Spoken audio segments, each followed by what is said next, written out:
Voici un énoncé dans lequel on me demande de calculer AC. Alors, calculer AC, forcément, ça va être en justifiant. Hein. Calculer, c'est pas mesurer. Je ne peux pas prendre ma règle. D'accord ? Donc, je vais être obligé d'utiliser ce qu'on appelle une démonstration. Et le plus simple, si j'ai un petit peu de mal, c'est de faire un plan de démonstration. Le plan de démonstration, je vais le faire... D'abord, la démonstration, il y a 3 parties. Les conditions d'utilisation, une propriété et la conclusion. Mais je vais rédiger le plan de démonstration, enfin je vais l'écrire à l'envers, de la fin vers le début. La conclusion, ça va être de calculer la longueur AC. Voilà. Il me faut une propriété qui me permette de calculer la longueur AC. Alors quand on a sa leçon en tête, c'est facile. On voit ici qu'on a un triangle rectangle, puisque le rectangle ABCD, il y a 4 angles droits, donc ici il y a bien un angle droit en B.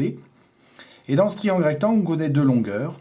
Donc on va pouvoir trouver la 3e longueur grâce à une propriété qui s'appelle le théorème de Pythagore.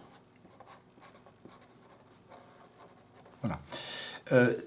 Cette propriété, je ne peux pas l'utiliser tout le temps. Il y a une condition pour pouvoir l'utiliser. Il faut absolument que le triangle soit rectangle.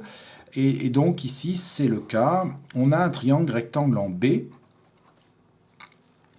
Et il suffira de l'énoncer au début de la rédaction. Je sais qu'il est ce triangle rectangle en B parce que le rectangle s'appelle ABCD. Il ne me reste plus qu'à rédiger.